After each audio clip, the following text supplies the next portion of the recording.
Hello, my name is Christopher Tate, and I'm going to show you our latest demo environment for Smart Aquaculture.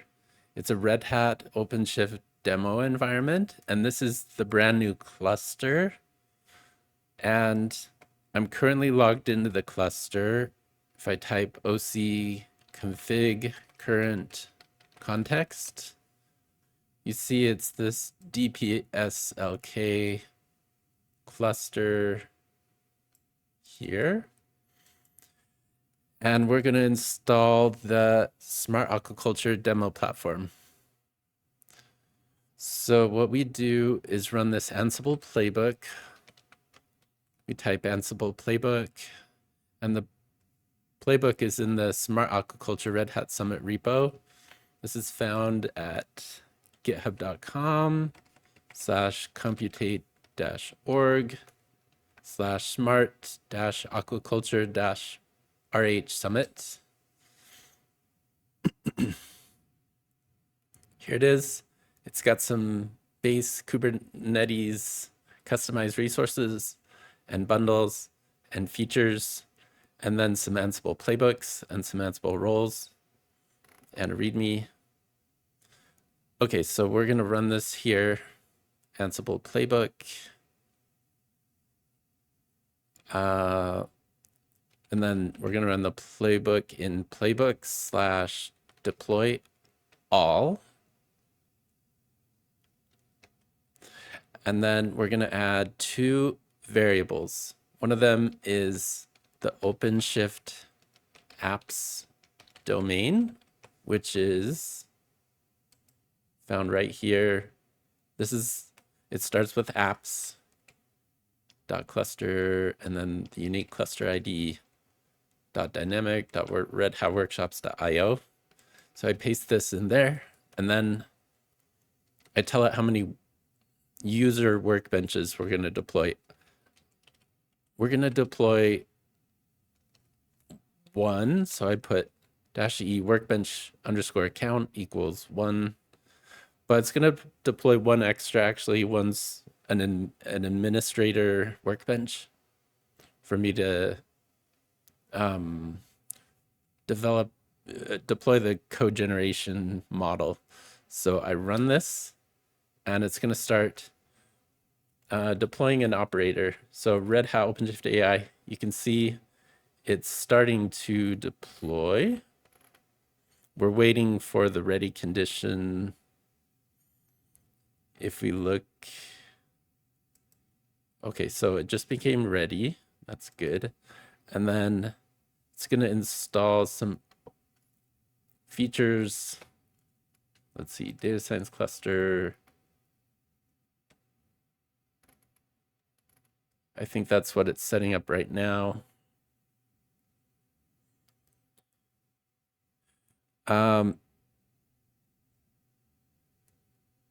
So it's progressing.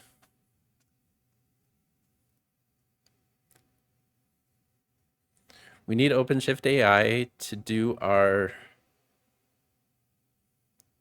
workbenches because users will be able to log into OpenShift AI, and there will be a VS Code workbench ready for them to use. So we're setting this up right now. All instances. So currently, this is what's ready so far. So it's still waiting for these ready conditions. Okay, it says it's good. And now it's on to deploying Postgres. I think these are still going to take some time to resolve. But let's take a look at workloads, pods, switch to the Postgres project.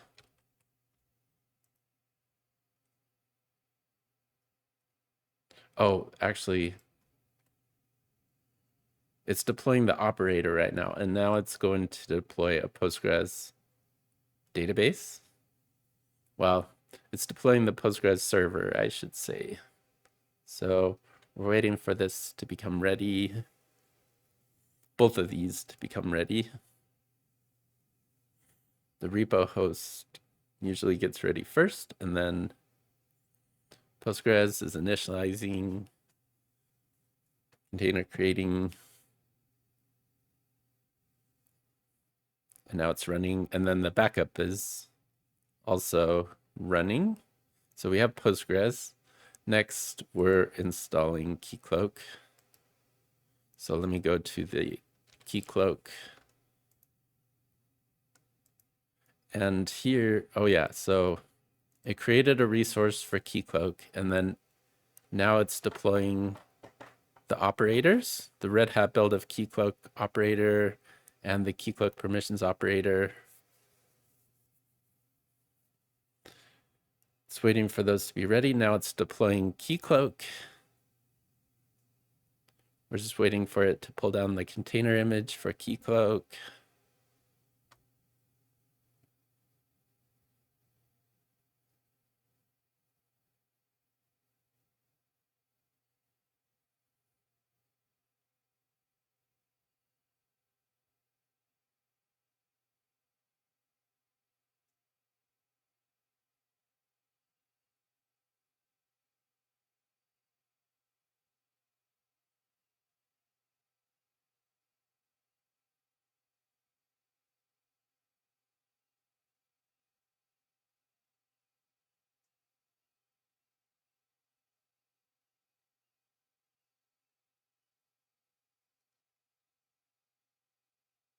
We're going to use Keycloak for our identity provider.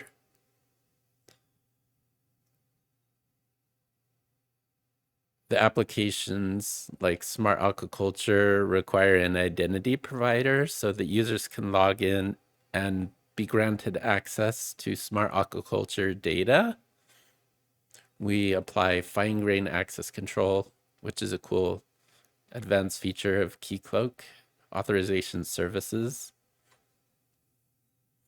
So that's the reason for Keycloak here.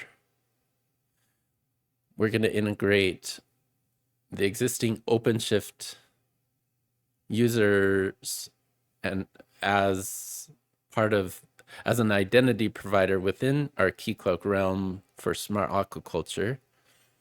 And that means the same usernames and passwords that can log into the OpenShift console here can also log into the Smart Aquaculture platform with the same user credentials.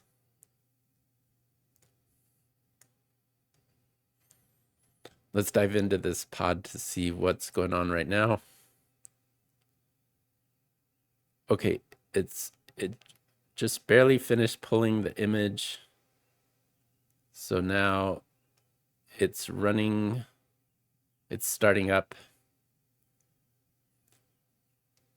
The goal is to not see any errors in the logs. Warnings are okay. So Keycloak should be good. Although Keycloak kind of restarts itself after it initializes the database for the first time. So it's going to restart here, and that's fine. The goal is to see it become ready. We know it's ready when all of these are blank and they're all true. So we go back to pods and it says running 1/1. That's perfect. So now it's deploying Zookeeper. Zookeeper is our cluster manager so that we can do event-driven messaging and import of data really efficiently so that you can share the load between different pods of your import process, for example. So we have Zookeeper running. Now with Zookeeper running, we're going to install an open source search engine, Apache Solr. So we're just waiting for Apache Solr to become ready.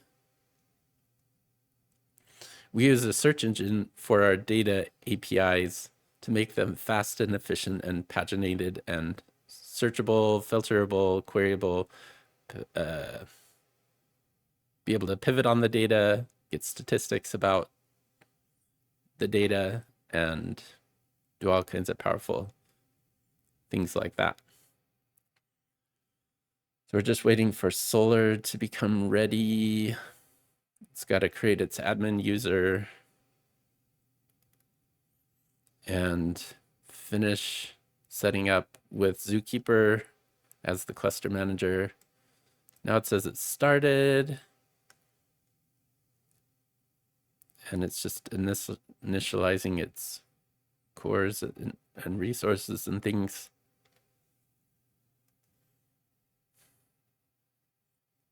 We don't want to see any errors.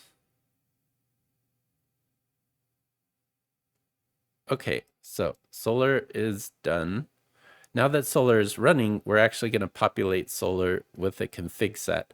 A config set is like a data schema of how we're going to use it and the fields that are allowed to be used. I use a lot of like wildcard fields so that the field names are not hard-coded, but you can use wildcards for different data types, which is useful.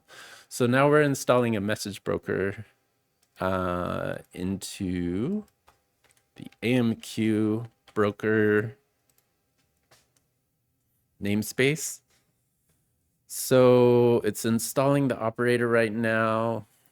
And AMQ broker is a Red Hat product that allows you to do messaging in both the MQTT protocol and the AMQP 1.0 protocol, I think that's what it is. So it's slightly different than RabbitMQ and allows for 2 different protocols. So now this pod is initializing.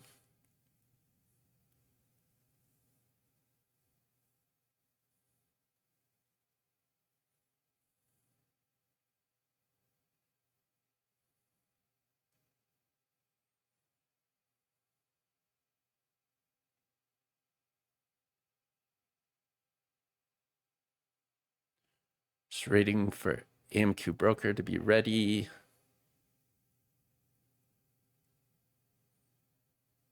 This will allow us to do event-driven messaging like you would with edge devices who need to communicate with a lightweight protocol and send messages between devices.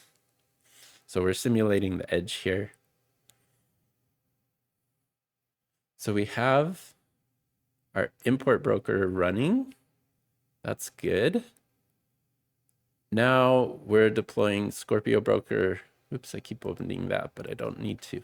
So Scorpio broker is a FIWARE microservice. It's a context broker, which means it's used for storing smart device data, IoT device data in a standard format called NGSI LD. Okay, so now we're going to skip these errors because it doesn't yet have a font awesome secret, and font awesome enables icons and web components, but it's okay, we can skip that part. So right now it's configuring Keycloak in a bunch of ways. If we look at, let me go to networking routes, switch to Keycloak, and there's this Keycloak ingress, and here is the location of where Keycloak is running. And then one other thing we need to do is go to secrets, go to the Keycloak initial admin secret, and copy the username and paste it here, and then copy the password and paste it here. And I'm going to sign in to Keycloak and save that password. So let me refresh here. There are some UI bugs in this Red Hat Build a Keycloak that I don't understand, but it created a Smart Aquaculture realm, which is not there out of the box, and it created a Smart Aquaculture client, and it created some client scopes like, let's see, Smart Aquaculture, which we're going to need, which enables groups and Smart Aquaculture token mapper audience type. This gives us access to the groups. So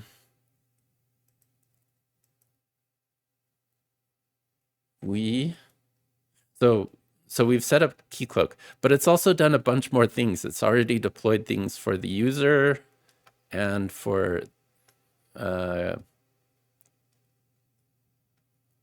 another user called Computate. So let me show you what's going on there. If I go to we go to pods, we go to Workbench, user one. So it deployed a notebook. Let me show you what that is. Search, resources, notebook. It says it has a name VS Code. So this is an OpenShift AI notebook, and this is what I'm talking about. OpenShift AI workbenches. We configure a bunch of, well, some config maps in here somewhere. Let me find the image. So that, oh, we also deployed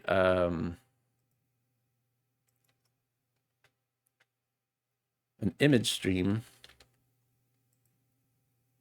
inside of the roads ODS applications. So it's the VS Code Java, because we're going to be doing Java development in here, and this is an image that's based on Red Hat's official VS Code image, but it has Java dependencies in it. So I built it at k.io in the NERC images org, and we're on version 1.4.0, and that's what's running in this notebook. And we configure a bunch of config map stuff.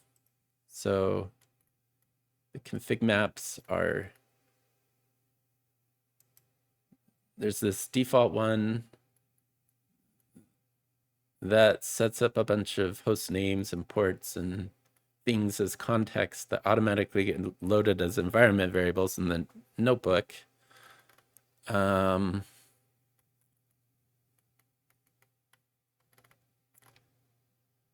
Pointing to Zookeeper and Solar and the site configuration, what route we're going to use for that to access the site that will deploy an MQTT and database and context broker and all these things. So if we look at jobs, there's a job running called deploy workbench, and it's still running. So this deploy workbench job is doing a bunch of things. It's copying the Keycloak. Well, it's creating a blank Keycloak initial admin secret. So the workbench users don't actually get the secret, but we create a blank one. Creates a persistent volume for the workbench. Creates a config map for the workbench, 2 config maps.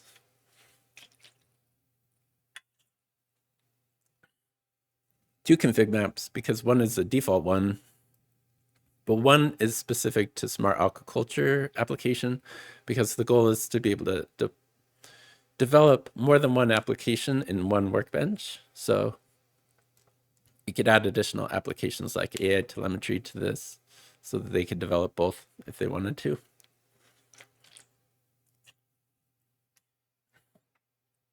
Then we create the notebook. We wait for it to become ready.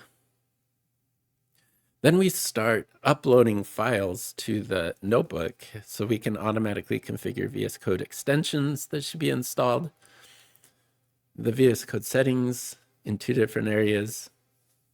main settings and user settings, key bindings, vars, a symbolic link that's used in the course, the dependent Java libraries like computate base, computate search, computate vertex, computate, some Python virtual environment, and Python dependencies and bash RC settings, so that it's mainly for running Ansible. And copy the Jupyter notebooks that the users will follow these Jupyter notebooks to install the Smart Aquaculture platform from scratch. And right now it's indexing Java classes. What it's building is a sovereign AI search engine collection of every piece of code in the whole workbench that's related to Smart Aquaculture. This lets us do advanced code generation, because if you have a search engine collection full of your source code, then it can build your code for you really fast. It's really cool. That's what the Computate project's all about. So that's what it's doing right now. And then similar in a separate namespace, workbench, computate, it should be doing the same thing. So it's also currently indexing the classes. All right, if we go to Red Hat OpenShift AI and log in as admin, I can show you around here too. So we got data science projects. Currently it shows them all because I'm the admin, but I want to show you that Workbench Computate and Workbench User 1 appear here. So Workbench User 1, if I go to, it's got a link to open VS Code. It's also here. So it's currently running. That's good. And we can open this up and log in. And the user would log in with their user 1 username and password, but we can also log in as admin and show you around. So you click trust the authors of all files in the parent folder AppRoot. And yes, I trust the authors. And then it's already reconfigured this to be dark theme. If you like light theme, you can reconfigure it. It also says, do you want to install the recommended extensions from VS Code Java and Red Hat for this repository? And so I click install. So these are the ones that I told it to automatically install for the user, but they have to click install. So Maven for Java, language support for Java, and debugger for Java. So it's installing these, and if you look at the files here, you can see there's already a ton of stuff. This is a brand new workbench, but it's already full of stuff. The Computate project, the Computate base, the Computate search. In fact, it should have even compiled these. So there's a target directory classes. So it's already compiled these using Maven. So all these project libraries are good to go with the latest versions, because software development is so effective in these OpenShift AI workbenches. It's incredible. Like, I figured out this was possible like a year ago, and then I'm addicted to it ever since, developing code in OpenShift AI. It's how it should be done. So this is what we're doing. This is what we're teaching. We've also put in a bunch of Ansible playbooks and Ansible roles that we're going to use to create our project.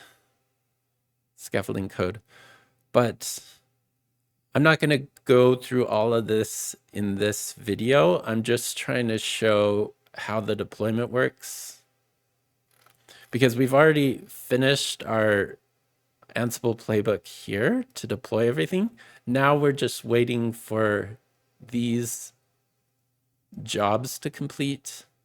So what's happening now that's different than the other workbench? If we go to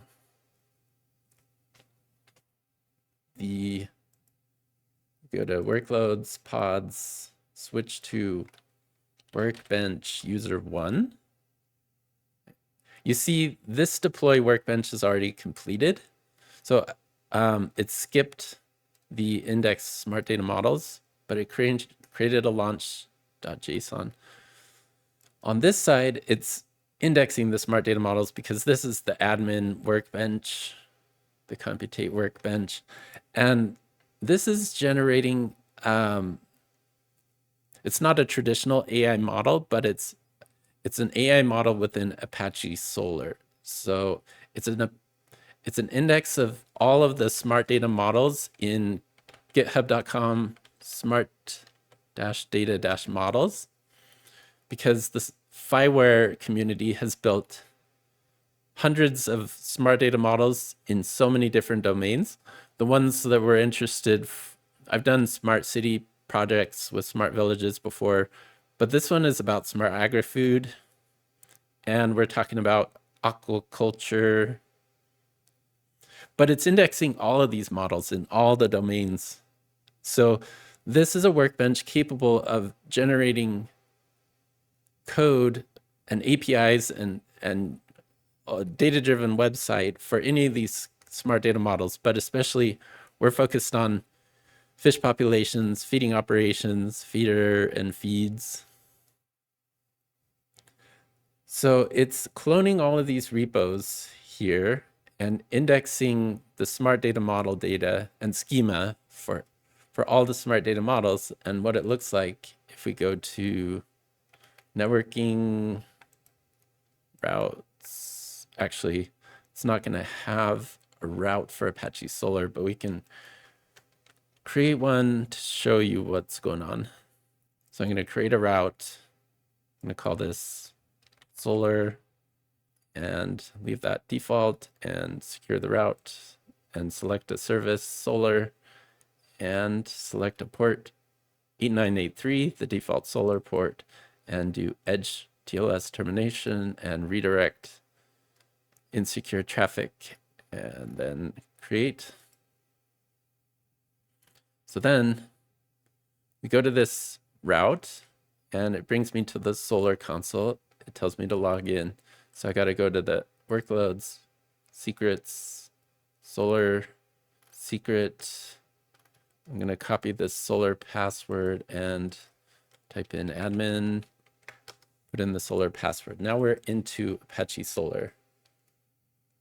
So this is what it looks like. And if you look at collections, it's already created these collections automatically for each user that was created so that they can do smart aquaculture and they can do their code generation. The ones that end in -computate are for storing code, all the data about the code. And then this one is for the actual smart aquaculture application.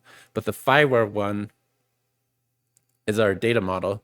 So I can go to FIWARE collection and execute query. And you see there's already 171 records. And if we query it again, there's going to be more eventually, 177. So it's currently indexing them. So what is in here? If we look at domain name, okay, so I'm going to open two of these. So I'm going to set rows to 0, and then it shows us 183 found, but no docs. So then we come to facet, and we put a facet field here and execute query. So what it shows let's see. Actually, I want to choose a different facet field. We should do domain name doc values string, because this one separates the words. So I'm going to do domain name doc values string and submit this query. So you see there's 154 smart data models for smart cities, 30 for smart agri-food, and 11 for smart water indexed so far, which total 195. And then we can do model name. And then you see, oh, looks like it does. Oh, okay. So building is in there twice, pump is in there twice, C conditions twice. So some of these apply, some smart data models are in more than one domain. So if you see a 2 here, that means they're in more, they're duplicated in a different domain sometimes. And then here's, this one is only part of one domain. So we have all kinds of cool info about these data models. We have descriptions and what domain they're in, what subdomain, submodule they're in, and their properties. So each model has a list of properties and a list of types for those properties and a list of descriptions for those properties. So we list them all out in 3 different arrays, and we can know what field is what type. There's array fields and number fields and string fields, and here's all the fields. So if we do a filter query on model name doc values string colon fish population, it's already indexed, so we could already start developing this code. So fish population has these properties: address, alternate name, area served, body mass, which is a fish population thing, cultured in is a fish population thing, fish removed, something about the species, and so these are the fields. So we get all this cool stuff from FIWARE out of the box. So we're building this AI model in Apache Solr so that we can generate code for these smart data models. But we'll show that in a different video. I think, so this is going to continue to index for a long time, maybe about an hour, but then it'll be used by the users. So this is what I wanted to show. This is our Ansible automation for deploying these demo environments and allow our users to jump in and start developing a smart aquaculture platform instantly. Any number of users. It's super scalable. I hope that was interesting, and thanks for watching.